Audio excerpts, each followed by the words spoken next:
GCOM's continuous registration starts next month. Birthday boy drowns at his own party. Russia invades Ukraine. And how the war in Ukraine could actually affect us in Guyana.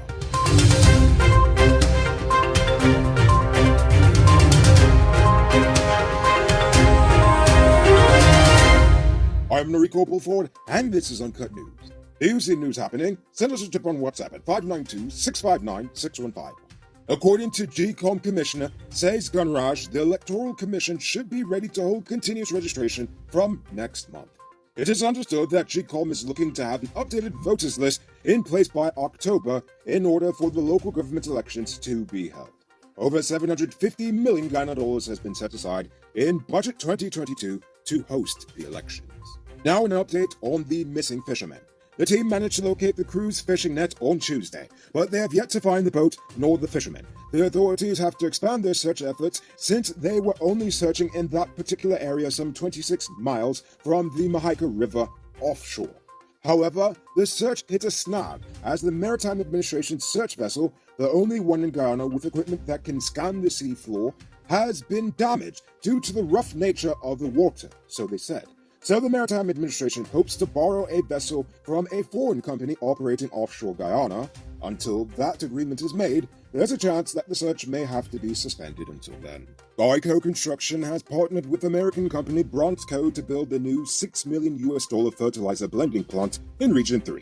They expect the facility to reduce the amount of fertilizer imported annually and possibly reduce the cost of fertilizers used by local farmers overall. Which, might I remind you, that the high cost of importing fertilizer is what greatly contributed to the increase in local produce costs last year. Urea and ammonia compounds are among the most common fertilizer products used locally and thus will be blended at the plant. Last year, it was reported that Guyana imports around 45,000 tons of these products per year. Now, don't ask me how much money that translates to because they didn't tell me, but I just know that it's definitely up there in the millions of US dollars. Yesterday, one 13-year-old boy's birthday party ended in tragedy after he drowned at the Jubilee Resort at Temeri. According to reports, around 11 a.m., 13-year-old Ray Stewart Jr. was found at the bottom of the pool a short time after he ventured into the deep end. Police said that Ray did not know how to swim and went under without anyone noticing. The police did not state whether there was a lifeguard present at the pool, but according to the family, there wasn't. Now it's time to tell you about Best Buy's Car of the Day. Currently on sale is its 2014 Audi Q3. It comes with Bluetooth, mug rims, new tires, TV, CD, stereo, fog lamps, electronic parking brake, back camera, and much, much more. Buy cash for $5.6 million. I'll pay it down as low as $1,120,000 down with around $108,000 monthly for 5 years, and it's yours. Call or WhatsApp 662-0844 for more info. Or visit their showrooms at Lot 171 Peter Roche Queenstown or Lot 2 Lamar Street. And tell them Nuga sent you for this sweet tea. Early this morning, 18-year-old hire car driver Prakash Salvador died in an accident at Diamond, East Bank, Demerara. According to the police, Salvador was driving in the vicinity of Demerara Distillers Limited when he lost control of his vehicle and slammed into a concrete wall, killing him at the scene. The police are currently investigating the brutal murder of 62-year-old Brazilian national Edmilson dos Santos. Dos Santos is the owner of a hotel in Ettringbang Landing Cayuni River, which is the place where he was found murdered. According to the police, he was found bound in his bed with a weapon stuck in the middle of his skull at his hotel on Wednesday. He was discovered by a hot dog vendor who found Dos Santos in his bed. His feet and neck were bound with white scotch tape while his hands were tied to the front of his hammock. At the time of the discovery, the man was the only occupant in the 12-room hotel. According to the police, the hotel appeared to be ransacked, but detectives are unable to determine whether anything of value was stolen. On Thursday, alleged cross-dressing son-in-law shooter Sherwayne Brandt was charged with killing his son-in-law, Leon Kittens. He was not required to enter a plea to the charge. The chief magistrate remanded Brandt to prison until March 22, 2022. Take a look at this beauty being constructed in a gated community called Richmondville in Guyana. It features 4 bedrooms, 1 pool with 7,000 square feet of living space, along with modern amenities. Contact Sheriff Construction on 592-618-5702. Now in international news. Early this morning, Russian President Vladimir Putin launched a full-scale invasion of Ukraine. Thus far, condemnation has come from almost all of the Western nations.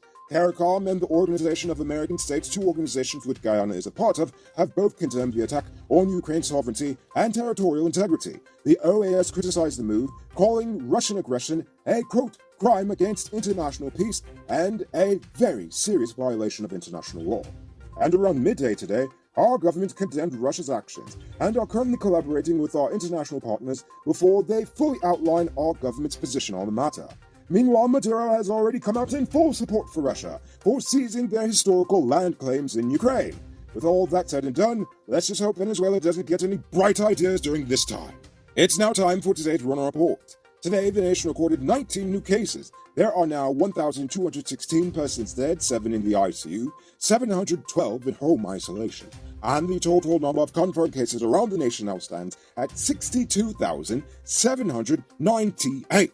So please, people, wash your hands frequently. Avoid touching your nose and mouth and mask up before you leave the house. When you do leave home, try to avoid enclosed spaces and large crowds. And remember to give 6 feet of space between you and others.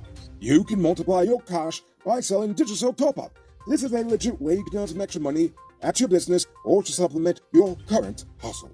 Become a top-up vendor quick and easy through Cellular Plus. Call them on telephone number 685-3109 for more info. Now for our stupid news of the day. You know what I think is stupid? The United Nations. At the end of World War II, the United Nations was formed to end global conflict by giving all nations a place to resolve their issues through diplomacy. But time and time again, they have failed in this mission to keep the peace. In fact, while the UN was hosting a summit for peace in Ukraine, Putin's military was actively invading the nation. Now he's leading a war that even his own citizens don't want, all to fulfill his own personal agenda. I know the situation is more complex than that, and I also understand that Guyana doesn't have a dog in this fight.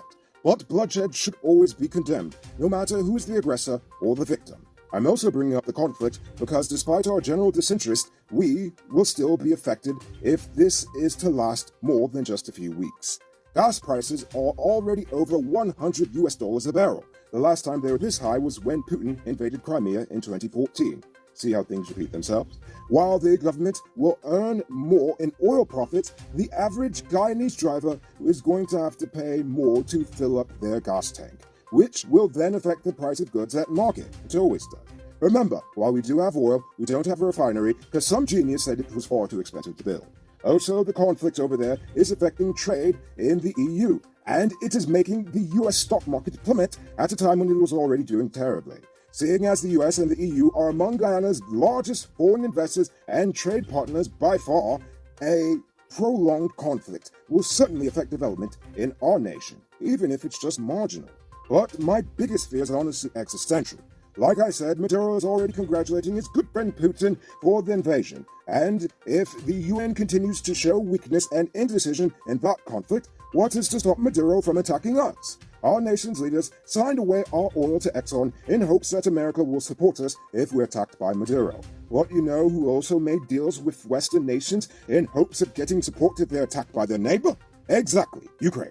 Now, I'm not calling on our government to militarize our borders, to cut all ties with the US, and to go it alone like some rogue pariah military state. I mean, come on, that'd be stupid.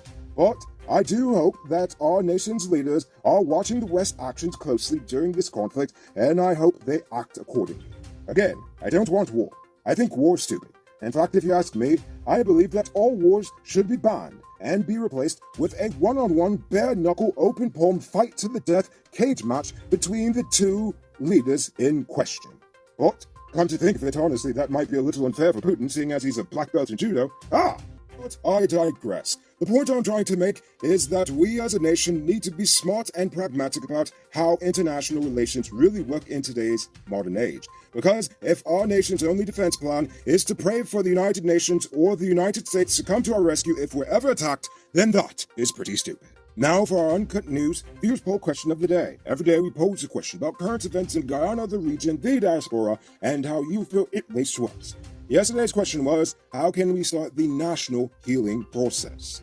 Shreya Prasad says that the people of this beautiful country need to have a say in what is going on, and the politicians need to come straight with the people in order to gain our confidence. I agree with that fully. Joshua Welch says that this is his first time responding. He also says that the government needs to bring in fresh politicians who don't share the crooked and dysfunctional ideas as themselves. Then they can put more effective efforts into racial profiling in jobs to ensure that employees' complaints can be dealt with swiftly and fairly. As you said, it's a truly difficult task, but any movement in the right direction helps. Indeed, and thanks for your response.